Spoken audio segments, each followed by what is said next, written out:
다시 한번 따라합시다. 이제 더 성숙해져야 합니다. 학생이 선생님의 기대에 맞게 행동을 하면 성숙한 것입니다. 자식이 부모의 은혜를 알고 부모의 심정을 헤아리면, 그리고 감사할 줄 알면 성숙한 것입니다. 성도가 하나님의 사랑을 깨닫고 은혜가 생각나서 하나님의 뜻을 따르고 감사하면 성숙한 신앙인입니다. 성숙한 신앙은 아무리 힘들고 아무리 어렵고 생각지 않은 고난이 찾아와도 흔들리지 않고 주님의 품에 더 깊이 들어가서 거기서 참 평안을 누리며 살아가는 것입니다. 성숙이라고 하는 말을 사전에서 찾아보니까 어떤 일이나 여건의 단계에서 일반적으로 기대가 되는 정도에 이른 것, 나이를 먹어 어른스럽게 되다, 어떤 과일이나 생명체가 충분히 자라나다, 몸과 마음이 자라나서 어른스럽게 되다, 적절한 단계를 거쳐서 일정한 기대치에 이르게 된 것이다, 이렇게 나와 있습니다. 한마디로 성숙하다고 하는 말은 삶에 있어서 어떤 어려운 상황이 일어난다고 하더라도 걱정을 하거나 염려하지 않고 스스로 더 잘 알아서 원만하게 모든 일을 잘 처리하고 살아가는 수준을 일컫는 말입니다. 오늘 우리가 봉독한 본문 말씀이 바로 그 성숙에 대해서 깊은 상처를 가지고 있던 사도 베드로가 베드로 후서를 마치면서 마지막 유언처럼 권면을 하고 있는 것입니다. 베드로후서 1장 10절에 베드로가 자기 일생의 어떤 호점에 관해서 잊을 수 없는, 그래서 마음 깊이 기억하고 있는 것을 발견할 수 있습니다. 베드로후서 1장 10절 말씀에 그러므로 형제들아 더욱 힘써 너희 부르심과 택하심을 굳게 하라. 너희가 이것을 행한즉 언제든지 실족하지 아니하리라 하는 말씀이 있습니다. 여기 보게 되면 베드로가 실족이라고 하는 단어와 너희 부르심과 택하심을 굳게 하라고 하는, 즉 자기 자신에게 있어서 뼈아프게 기억되고 있는 실족의 경험을 언급하고 있는 것을 보게 됩니다. 그리고 계속해서 1장 14절 말씀에 이는 우리 주 예수 그리스도께서 내게 지시한 것 같이 나도 나의 장막을 벗어날 것이 임박한 줄을 알미라. 오늘 사도 베드로는 자기 자신의 죽음이 가까이 임박했다는 것을 예측하고 있는 것으로 볼 수 있습니다. 그리고 1장 15절 말씀에 내가 힘써 너희로 하여금 내가 떠난 이후에라도 어느 때나 이런 것을 생각나게 하려 하노라, 이렇게 말씀했습니다. 그렇습니다. 오늘 사도 베드로는 베드로 후서를 통해 마지막 유언과 같은 편지를 쓰고 있는 것입니다. 그러면서 이 편지의 마지막 부분에 더욱더 강조하고 있는 말씀이 있습니다. 그 말씀이 오늘 본문 38절 말씀 서두에 오직 우리 주 곧 구주 예수 그리스도의 은혜와 그를 아는 지식에서 자라가라 하는 말씀입니다. 그렇습니다. 마지막까지 사도 베드로가 놓치고 싶지 않은 성도들에 대한 마음은 바로 성도들의 신앙 성숙이었다는 것입니다. 사도 베드로는 자신의 경험을 토대로 볼 때에 이제 얼마 남지 않은 자신의 생을 마무리하면서 성도들의 신앙의 성숙만큼 이 험악한 삶의 현장에서 더 중요하고 더 필요한 것이 없다고 하는 것을 깨달았기 때문에 신앙 성숙을 강조하고 있는 것입니다. 오늘날 수많은 성도들이 교회를 다니지만 어느 날 갑자기 코로나로 인하여 교회의 빈자리가 자연스럽게 늘어가고 있습니다. 전도 축제를 통해서 많은 불신자들이 다녀갔고 또 예수 믿겠다고 등록을 하신 분이 있었지만은 아직 확실하게 하나님의 자녀된 신분을 드러내지 못하며 살아가고 있는 성도들이 많이 있다는 것입니다.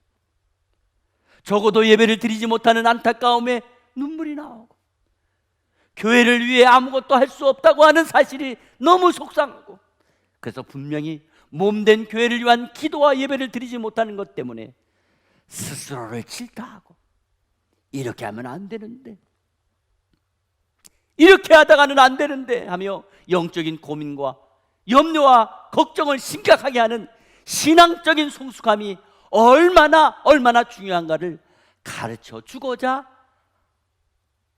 하는 말씀입니다. 사실 오늘 사도 베드로는요, 자기 일생의 경험에 비추어 볼 때에 신앙 성숙의 절대적인 필요 요건에 대해서 두 가지의 요소를 강조하고 있습니다. 첫째는 오직 우리 주 곧 구주 예수 그리스도의 은혜와 라는 말씀입니다. 여기에 은혜라고 하는 단어가 사용되고 있습니다. 여기 은혜라고 하는 말씀은 영어로 그레이스입니다. 그레이스. 두 번째는 그를 아는 지식에서 자라가라, 이렇게 말씀하고 있습니다. 즉 성경 지식을 많이 알고 자라나야 된다고 말씀하고 있습니다. 한마디로 예수 그리스도의 은혜와 그를 아는 지식, 이 두 가지의 문장을 강조하고 있습니다. 이것만이 저와 여러분의 신앙이 변하지 않고 흔들지 않는 성숙의 방법이라고 하는 것을 제시하는 사도 베드로의 강력한 메시지인 것입니다. 그렇다고 한다면 첫째로 신앙이 성숙하려면 어떻게 해야 될까요? 오늘 본문 38절 서두에 오직 우리 주 곧 구주 예수 그리스도의 은혜, 이런 말씀에 보면, 여기 보면 은혜라는 단어가 나오죠. 에베소 2장 8절 말씀에 너희는 그 은혜에 의하여 믿음으로 말미암아 구원을 받았으니 이것이 너희에게서 난 것이 아니고 하나님의 선물이라, 이렇게 말씀. 이 말씀에 우리 자신은 행위로 볼 때 도저히 주님 앞에 설 수 없는 그런 죄인이지만 주님의 은혜로 받아주셨고, 주님의 은혜로 용납해 주셨고, 주님의 은혜로 용서해 주셨고, 주님의 은혜로 자녀 삼아 주셨으며 이것이 놀라운 하나님의 은혜라고 말씀하고 있습니다. 제가 좋아하는 찬송가 중에 305장 찬송이 있습니다. 나 같은 죄인 살리신 주 은혜 놀라와 잃었던 생명 찾았고 광명을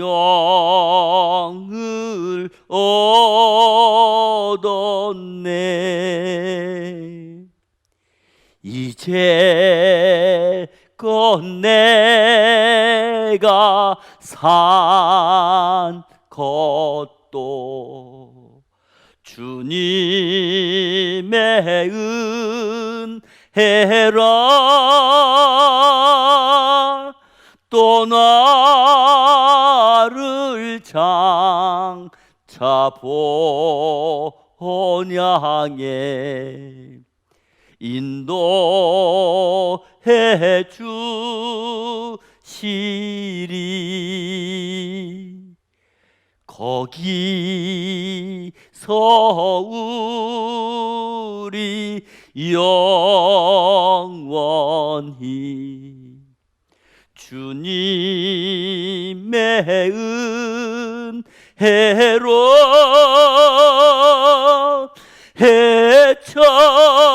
해처럼 밝게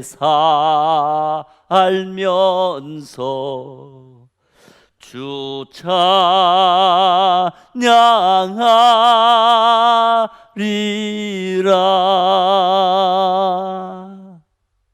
아멘.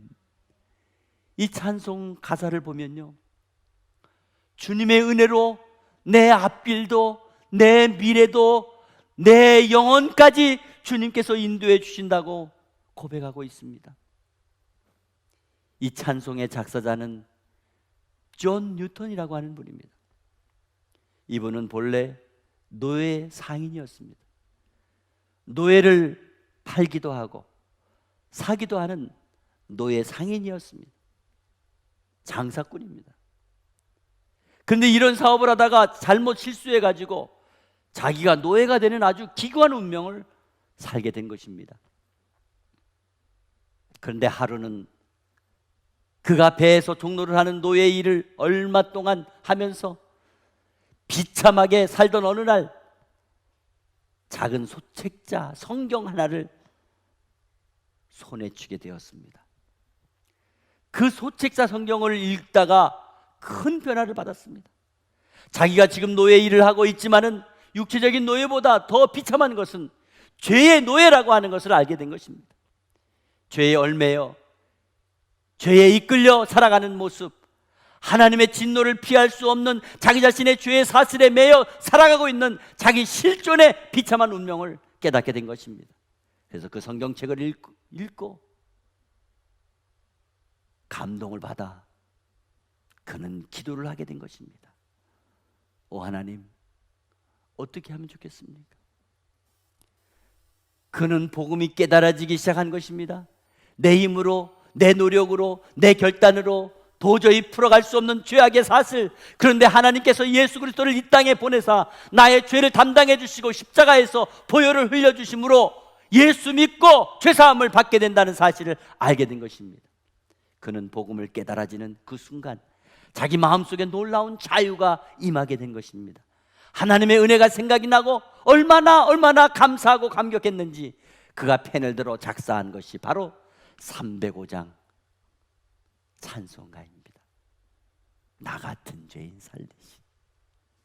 그렇습니다. 하나님의 은혜를 받고 나면 그때부터 삶이 바뀌고 하나님을 증거하는 삶이 되는 것입니다. 이런 은혜를 사모한 마음, 이런 은혜를 깨달은 자는 내 인생의 앞길도 은혜 없이 살아갈 수 없다는 것을 깨닫게 되기 때문에 주님의 은혜를 사모하게 되고 그 마음이 부릴 듯 일어나게 된다는 것입니다. 사랑하는 성도 여러분, 누가 신앙이 성숙해져야 됩니까? 어떻게 성숙한 신앙인이 될 수 있겠습니까? 하나님의 은혜를 깨닫고 하나님의 은혜를 사모하는 그 마음에서 진정한 신앙 성숙이 이루어지는 것입니다.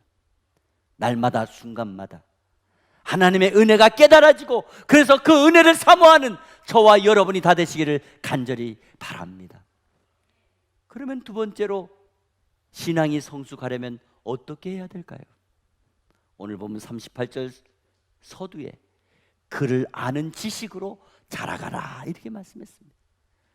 우리 신앙이 성숙하기 위해서는 먼저 그를 알아가는 지식으로 자라가야 된다고 말씀하고 있습니다. 그가 누구입니까? 예수 그리스도이십니다. 예수 그리스도를 아는 지식으로 자라가야 성숙한 신앙이 될 수 있다는 말씀을 하는 것입니다. 오늘 사도 베드로는 예수님의 제자들 중에 가장 먼저 부르심을 받았습니다. 그는 다른 제자들보다 자기가 예수님을 가장 많이 알고 있다고 생각을 했고 또 예수님의 사랑을 가장 많이 받고 있는 제자라고 생각하고 지냈습니다. 그리고 스스로 다른 제자들은 다 주님을 버리고 떠날지라도 자기만은 절대 주님을 버리고 떠나지 않고 주님과 같이 죽겠다고 호언장담을 했습니다.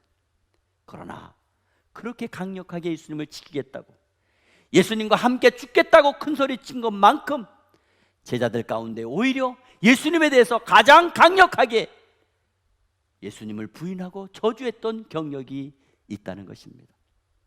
그는 그것 때문에 애써 예수님을 외면하려고 했고 심지어 예수님을 피해 도망치기도 했습니다. 솔직히 베드로의 실수에도 불구하고 언제든지 용납해 주시고 언제든지 이해해 주시는 예수님을 사도 베드로가 미리 알고 있었더라면 아마 피하지도 도망치지도 않았을 것입니다. 그러나 그는 나중에서야 그 진리를 깨닫게 된 것입니다.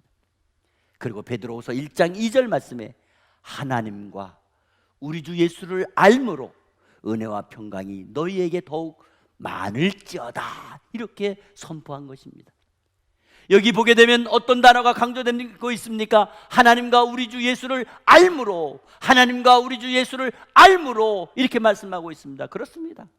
하나님과 예수님에 대해서 알면 알수록 더 많은 은혜와 평강이 나타나게 된다고 하는 것을 밝히고 있는 것입니다. 그리고 베드로후서 1장 8절 말씀에 이런 것이 너희에게 있어 흡족한즉 너희로 우리 주 예수 그리스도를 알기에 게으르지 않고 열매 없는 자가 되지 않게 되게 하려 함이라 말씀했습니다. 그렇습니다. 우리가 정말 열매를 맺는 성숙한 신앙인이 되려면 하나님과 예수 그리스도를 알기에 게으르지 말아야 된다는 것입니다. 하나님과 예수님을 부지런히 알아가야 된다는 것입니다. 여기 베드로가 강조하고 있는 단어가 무엇입니까? 알기에라는 단어입니다. 하나님과 예수님을 알기에라는 말씀입니다. 그러면 어떻게 하나님과 예수님을 알 수 있겠습니까? 첫째, 성경 말씀을 보고 하나님과 예수님을 알 수가 있습니다. 성경 말씀이 두껍지만 성경책 전체의 메시지의 초점이 무엇입니까? 요한복음 5장 39절 말씀에 너희가 성경에서 영생을 얻는 줄 생각하고 성경을 연구하거니와 성경을 상고하거니와 성경을 공부하거니와 이 성경이 곧 내게 대하여 증언하는 것이니라. 여기 내게 대하여라고 하는 말씀이 있는데 여기 내게가 누구입니까? 예수 그리스도이십니다. 성경은 예수 그리스도에 대한 기록입니다. 성경은 오신 예수님과 그리고 다시 오실 예수님의 기록인 것입니다. 그러므로 예수님을 알기 위해서는 먼저 성경 말씀을 보아야 되는 것입니다. 그런데 수많은 사람들이 어떤 신기한 체험으로 예수님을 알려고 할 때가 많이 있습니다. 그 어떤 체험을 말한다면 베드로만큼 많은 체험이 없을 것입니다. 베드로만큼 체험을 많이 한 사람은 없다는 것입니다. 사도 베드로는 예수님의 놀라운 이적과 기사와 능력을 수없이 보았습니다. 예수님께서 세례받으실 때에 하늘로부터 들리는 하나님의 음성을 듣기도 했습니다. 또 변화산상에서 야고보와 요한과 올라가서 기도하다가 모세와 엘리야의 모습을 보았고 또 하늘로부터 이는 내 사랑하는 아들이요 내 기뻐하는 자라는 하나님의 음성을 직접 듣기도 했던 사람입니다. 이런 정도라면 얼마나 대단한 체험을 한 것입니까? 그러나 그런 엄청난 체험을 했음에도 불구하고 베드로는 예수님을 3번씩이나 모른다고 부인하고 저주했습니다. 베드로후서 1장 19절 말씀에 또 우리에게는 더 확실한 예언이 있어 어두운 데 비치는 등불과 같으니 날이 새어 샛별이 너희 마음에 떠오르기까지 너희가 이것을 주의하는 것이 옳으니라. 이 말씀은 무슨 말입니까? 성경 말씀을 바로 알고 바로 배우는 것이 그 어떤 체험을 하는 것보다도 더 중요하고 더 확실한 신앙 성숙의 기회가 된다는 것입니다. 두 번째로 기도를 함으로 예수님을 알아갈 수 있습니다. 하나님은 살아계십니다. 하나님께서는 우리의 기도를 통해 가까이 해주시는 분입니다. 문제는 우리가 얼마나 하나님의 도우심을 구하고 있으며 내게 가까이 하시는 예수 그리스도의 임재를 알고 있느냐 하는 것입니다. 오직 우리 주 예수 그리스도의 은혜와 그를 아는 지식에 여기에서 안다고 하는 말씀으로 나와 있습니다. 이 말씀은 객관적인 정보의 차원이 아닙니다. 여기서 말씀하고 있는 아는 지식이라는 말은 히라보의 체험적인 지식이라는 말씀입니다. 이 체험적인 지식은 네그노세이라고 하는 히라보 단어가 쓰인 것으로 기도를 하게 되면 하나님을 체험하게 된다는 말씀의 뜻입니다. 성경을 통해서 예수님께서 어떤 분이신가를 객관적으로 알고 있던 것을 이제 말씀을 붙잡고 엎드려 간절하게 기도하게 되므로 주님의 임재와 주님의 인도하심과 주님의 살아 역사하심을 체험할 수 있다고 하는 말씀을 하고 있는 것입니다. 그러므로 베드로 사도는 말하기를 우리 주 예수 그리스도의 은혜와 그를 아는 지식 가운데서 자라가라 권면하고 있는 것입니다. 그럴 때 하나님의 영광이 이제와 영원한 날까지 있을 것이라고 선포하고 있습니다. 여기에 영광이라고 하는 단어는요, 하나님의 속성을 나타내는 단어입니다. 하나님의 영광이 곧 하나님이십니다. 예수님의 영광이 곧 예수님이시라는 말씀과 같습니다. 그런데 기도하는 사람, 하나님의 말씀을 보는 사람, 엎드려 주님을 부르는 사람, 주님과 교제하는 사람에게는 하나님의 은혜를 감사하게 되고 엎드리게 하며 말씀을 붙잡고 기도하며 주님을 찾는 사람들에게는 하나님의 영광이, 주님의 영광이 이제와 영원까지 우리가 천국에 가서 누릴 수 있는 놀라운 영광, 그리고 지금 이 세상에 살면서도 주님과 교제하며 살아계신 주님의 만져주심을 통해 그 영광을 경험하게 되는 놀라운 삶이 된다고 약속하고 있는 것입니다. 사랑하는 성도 여러분, 신앙의 성숙은 중요한 것입니다. 우리의 신앙이 성숙해야 이 세상을 이길 수 있고 승리할 수 있습니다. 그러므로 오늘 우리가 하나님의 은혜를 감사하고 엎드려 주님의 말씀을 붙잡고 기도하시기 바랍니다. 그럴 때 하늘의 영광이 이제와 영원까지 저와 여러분과 함께 하실 것을 주 예수 그리스도의 이름으로 축복합니다. 축복합니다.